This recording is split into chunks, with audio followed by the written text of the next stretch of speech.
absuelto tayo sa ating kaso. Why? Bakit absuelto? Oh, magandang tanong. Ha? Ano bang sinabi sa John? Kalimutan ko ang number. Sabi ng Biblia, the power to judge is given to His Son. John 5. Ang kapangyarihan na manghusga sa sanlibutan ay ibinigay na sa kanyang anak na si Kristo. Think about this. The power to judge is in His Son. Now, kung baka sabihin, sino ang huwis? Si Kristo na, di ba? Maraming pasahe ng Biblia, Jesus Christ is our Redeemer. Siya ang ating tagapagtanggol, siya ang ating abogado. Oh, siya ang huwis. Siya ang abogado. Tayo ay kanyang anak. Paglapit, huhusgahan mo pa yung huhusgahan pa kaya tayo? Sino maghusga doon? Siya ang huwis. Siya ang abogado natin. Siya pa ang ating kapatid. Siya pa ang ating Diyos. Siya pa ating... Meaning, sabi ng Biblia, there is no condemnation in Christ. Wala nang husgahan. Basta may Kristo ka sa buhay. Do you believe in that? Do you truly believe in that? That should be. That should be. Pero hindi man ibig sabihin, naniwala na ako. Pwede na pala akong gumawa ng kabastusan. Pwede na pala akong gumawa. Ligtas na ako eh. Don't think about that. Sabi ng Biblia, James 2:17, faith in itself, if not accompanied by action, is dead. Dead. Meaning, naniniwala tayo, pero walang kasamang gawa. Wala yan. Paniwala lang yan. Parang naniwala ka lang ng asal. Parang ganun lang yun. Pero hindi ganun. When you truly believe, you must do what you believe. Meaning, kung alam mo ng sigarilyo ay nakakasira ng baga, huwag ka na magsigarilyo. Hindi ka naman, wala naman sinabi sa Biblia na bawal magsigarilyo. Wala akong nabasa. Pero huwag kang gamitin na, Pastor, wala may sinabi ng Biblia na bawal magsigarilyo.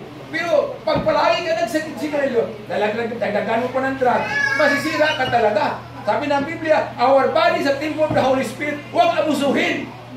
Kaya maghirap ka rin. Pag naghirap ka na, lalo ka nang mapalayo sa Diyos. Lalo ka nang walang pag-asa.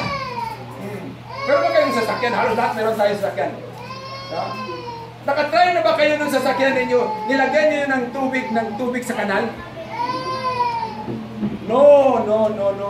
Kahit jeep lang, hindi mo nalagyan ng tubig sa kanal. Anong usual ginagamit sa Japan? Kulang. May color green, may color brown, may color pula. Kulang, mahal yan. Jeep lang yan, kutsi lang yan ha. Kutsi, tagpayag, 5 lapan lang, pwede mabili mo rito. Sa akin na bigay na lang Pero hindi ko talaga nilagyan ng tubig sa kanal. That's the way we care for our car. Kahit bigay man lang sa atin. How much more for our body? God gave this body to us. And the body na sabi ng Biblia, our body is a temple of the Holy. It is the sanctuary of God. Kasama natin ang Diyos. Abusuhin natin. Oh, that's not the way we love our body. And that should not be. Kaya dapat man lang igalang natin. Kung may magbigay sa iyong kaibigan, binigyan ka ng mahalagang bagay para sa kanya, ipakita mo ba sa kanya na itapon mo lang? Of course not. Mapahiya ka niya. Yes. Kahit hindi mo man gusto, ang sarap nito. Kahit hindi mo man gusto. Pero pagdating sa bahay, ibigay mo na sa kasama mo kung hindi mo gusto. Or sa thinking na you receive it with faith. And that's good enough. How much more for our body? You see? Namatay si Kristo para lang tayo magkaroon ng buhay na walang hanggan. Sa Bisaya pa, di pa kamatyan ka sa Ginoo. Dapat malo na ito akong pagalingon. Pero bilang mga tao, ano-ano ba ang dapat natin isipin? Tandaan natin para mapakinabangan natin ang ating maikling buhay panahon dito sa mundo. Dapat isipin natin that God is God and we are not. Dahil hindi tayo Diyos, dapat lapit talaga tayo sa mundo. Kung baga sa gobyerno, dapat magpalakas ditad sa gobyerno, magpalakas sa presidente. Hindi man ta perfecto, hindi man ta budukol dito sa Ginoo. Because God is our security. Not money, not riches, not cars, not house, not everything, but God. You see? Pangalawa, dapat isipin natin na ang Diyos ay walang simula at walang katapusan. Yes, but we have beginning and an end. We have an expiration date. Magwawakas talaga tayo. Kung gano'n, anong gagawin natin para mapahawa yung buhay natin? Sikapin na maging banal. Sa magitan ng pananampalataya, we will be clothed with righteousness and we will be assured of heaven if we have our Lord Jesus Christ. At pangatlo, dapat isipin natin na walang katapusan ang Diyos at siya ay banal. Dahil hindi tayo banal, sikapin natin na magkaroon ng righteousness with Christ sa magitan natin pananampalataya. Dahil tayo ay hindi mga banal, ang puot ng Diyos ay nasa atin sa palagi nilang tayong naghihintay ng kamatayan. Dahil alam natin na tayo hindi Diyos, kaya walang tayong security. Ano ba ang dapat natin gawin? Dahil wala tayong security, ano ba dapat natin gawin? Lapit sa Panginoon. Dahil alam natin na mayroon tayong katapusan, ano ating gagawin? Have the righteousness of Christ para ma-enjoy natin yung eternity in heaven. Pangatlo, dahil alam natin na hindi tayo mga banal at tiyak maparusahan tayo ng kamatayan, ano ba ating gagawin? Believe in Jesus Christ. Paano ba natin magpapinabangan ang ating mga maiting panahon sa mundo? Dalawang bagay ang ating gagawin. Dapat magkaroon tayo ng personal na ugnayan sa ating Panginoong Diyos. Ano bang ibig sabihin ng personal na ugnayan? Kung meron kang kaibigan, ano bang ginagawa mo? Sabihin mo ba lang kaibigan mo siya? At hindi mo tawagan, hindi mo kausapin? Kung meron kang kasintahan, ilang pieces mo kaya siyang tawagan? Mula umaga hanggang gabi, napakaraming pieces. That is personal. Personal life. Kahit alino man lang niya, makilala mo na. Because personal na yan ang ugnayan. You see, yun ang kinakailangan natin. If we believe in God and if we love God, dapat magkaroon talaga tayo ng personal na ugnayan. Ano ibig sabihin? Pagdasal tayo, magbasa tayo ng kanyang salita, at marami pang iba. Pangalawa, ano ang dapat gawin? Para masabi natin na mayroon talaga tayong ugnayan sa Panginoon. Marami. Pangalawa, gawin natin, we must live for something big. Dapat mabuhay tayo ng something big, something that will count for eternity. Mabubuhay tayo something big na maiisip natin na maging mapasa atin talaga yung eternal life na sinabi ng Biblia. Wala nang mas mahigit pa maliban sa mamuhay tayo para maangkin natin ang buhay walang hanggan. We should live for the glory of God. Ayaw pag kinabuhi ka para lang sa imong kaayuhan. Live for the glory of God and by doing God's work. Ito mag-ibig sabihin doing God's work. Share the word of God to others. Dapat ibahagi natin ang salita ng Panginoon sa ibang tao para marami din maligtas. Huwag mo isipin na huwag mo sabihin na, bahala na kayo dyan kung maligtas kayo, hindi, basta ako maligtas. No, that's not. Dapat ibahagi natin. Kung hindi man kayo marunong magbahagi, mag-imbita kayo, dalhin po dito sa simbahan, kami na ang bahalang magbahagi. Pag nagawa ninyo yan, kaya marami na kayong check doon sa iyong libro doon sa langit. Sabi ng Biblia, kahit isang basong malamig na tubig man lang na naibigay natin sa ating kapwa-tao na uuhaw, hindi makalimutan ng Diyos na inistaro. Meaning, how much more if you bring someone into the church and have shared the gospel and have received Christ and have been saved. You see?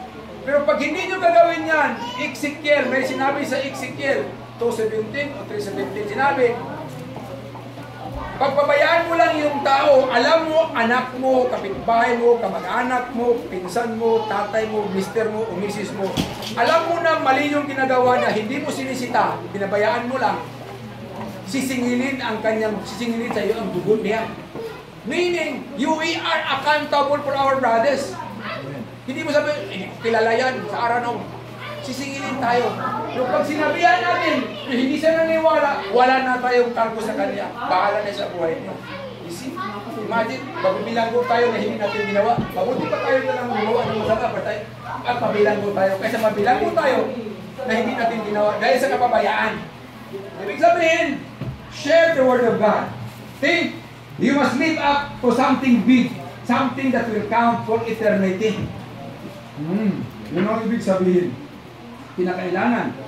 Kaya, huwag nating sayangin ang ating panahon sa palagi na lang kayod, trabaho, kahit linggo, kahit trabaho. Ganon. We need to love God with all our heart, with all our soul, with all strength, lahat. And love your neighbor as ourselves. Yun ang ibig sabihin. Kaya, we need to worship the Lord, know His Word, share His words, para mapakinabangan natin yung maikling buhay na pinagkaloob ng Diyos sa ating buhay. Dapat, mamuhay tayo para sa Diyos at sa Kanyang ikaluwalhati. Kailan ba kayo gusto magsimula? Dapat ngayon na. Kaya sabi ng 2 Corinthians 6:2, today is the day of salvation. 2 Corinthians 6:2. Na ngayon na ang araw ng kaligtasan. Huwag na natin antayin pa yung bukas, baka hindi na tayo mararatnan ng bukas pa. At huwag natin antayin ang bukas, baka yung tatay natin hindi na makakarating bukas. Kaya ngayon na. Kung mayroon man tayong gagawin, dapat ngayon na. Ngayon na dapat. Huwag natin kaligtaan yan. Kaya, at bago ko tatapusin ang mensahe ito, allow me to tell you a story. Itong istorya ito ay love story. Medyo nakakilig buto rin. Love story. Ito ay kwento ni Jacob at ni Laila. Hindi ko Jacob sa Biblia, hindi ko Leah man sa Biblia, Laila. Ito si Jacob ay isang mahiyain na binata. And dahil yung tatay niya mayroong bookstore. May gusto yung tatay niya bookstore. Nagpipinta ng mga libro. Napaibig na rin niya yung trabaho ng kanyang tatay. Nag-aaral siya. At mayroon siya mga free time. Doon siya sa bookstore, tumutulong sa kanyang tatay. And meron siyang kasintahan na mahal talaga niya. Kababata talaga si Laila. Kay Laila ba rin? Yun.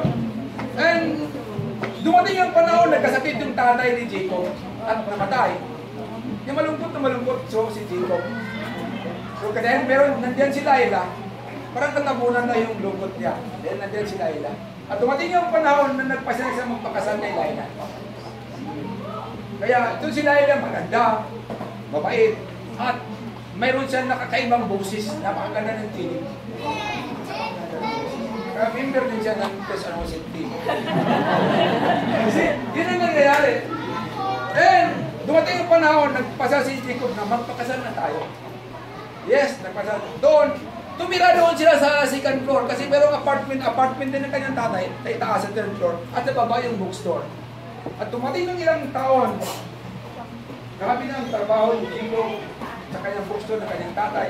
And si Laila ay tumulong din. Pero dumating ang panahon na hindi talaga nasa field yung bookstore sa buhay ni Laila. Kasi maganda ang boses niya. May plano siya na sumali sa malaking grupo na singing group sa Europe. Kaya sabi niya, aalis talaga ako dito. Sayang yung talino ko na hindi magagamit. Eh walang magawa si Jacob dahil mahal na si Laila, pinayagan. At bago pa man makaalis si Laila, sabi ni Jacob, bibigyan kita ng isang susi sa front door ng ating bookstore. Kung darating man ang panahon na may gana ka pang bumalik, pwede ka pang makapasok. Bayo siya, ilang taon.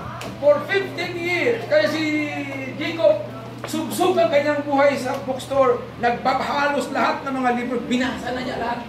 Yung hindi mabinta, binabasa na niya. He was so really wise reader. Ano nangyari? At after 15 years, siguro nagsawa na rin si Laila sa kakanta sa ibang bansa. Bumalik siya. At pag-alis na lang ni Laila, naramdaman talaga ni Jacob yung sakit ng kanyang dibdib. Kaya, yung ginawa niya, basa na lang siya ng basa ng kanyang dibdib. He was so busy with all these things. Kaya, one day, bumalik si Laila. Magpasok ni Laila sa bookstore. Tumayo kaagad si Jacob at Ma'am, ano bang libro ang gusto mo? Sabi ni Laila, Meron akong libro noon, nabasa namin, pero nakalimutan ko na. Hindi ko na alam kung anong title noon. But it's a love story na nung kaibigan pa kayo, yung kaibigan ko na si Jacob ang pangalan. Hindi sinabi si Laila siya. Sabi niya, hindi ko pa nabasa yun.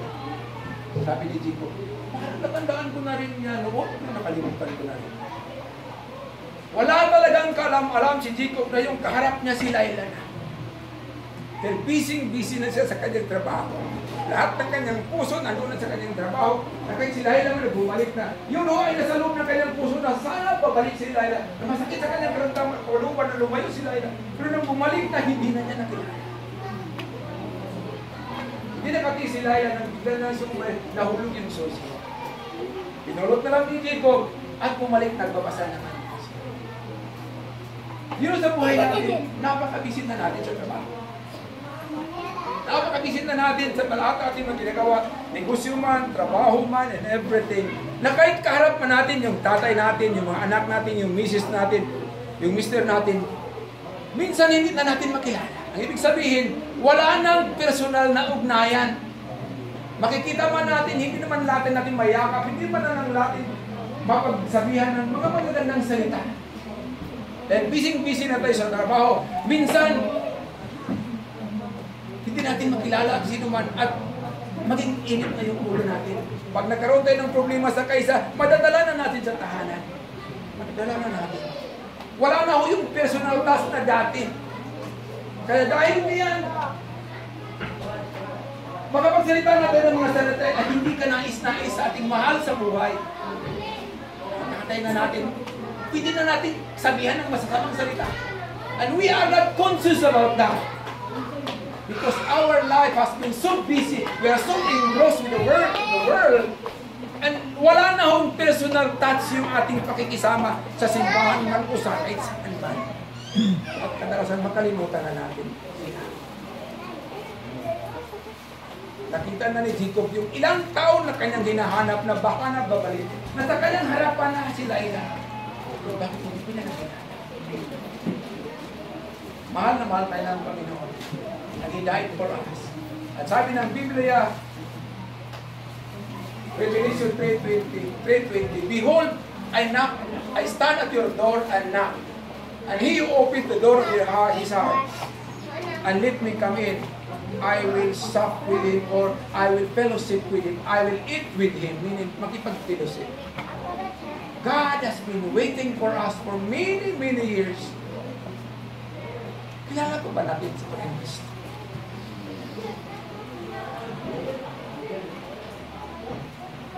Do you hear His voice knocking at the door of our heart? Ngayon na ang araw. Ngayon na ang araw. Nabuksan natin ang mga puso.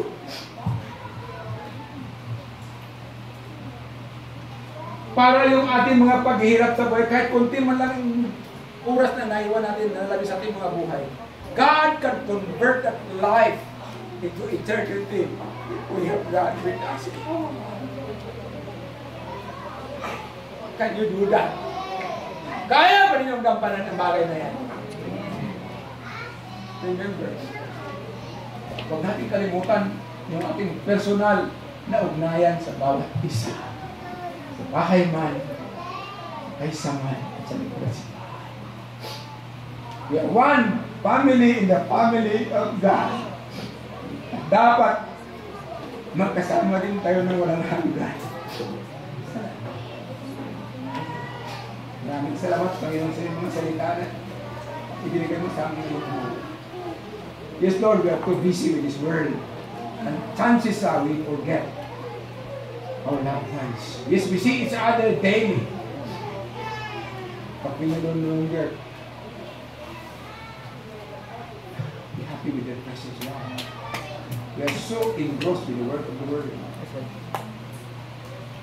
The chances are, bali wala na lang natin pakikita. Wala na akong ugnayan, wala na akong personal touch. Jesus, make us always the blessing to everyone, that your word will live every day now. Na kahit ultima lang yung nailalami sa aming mga buhay.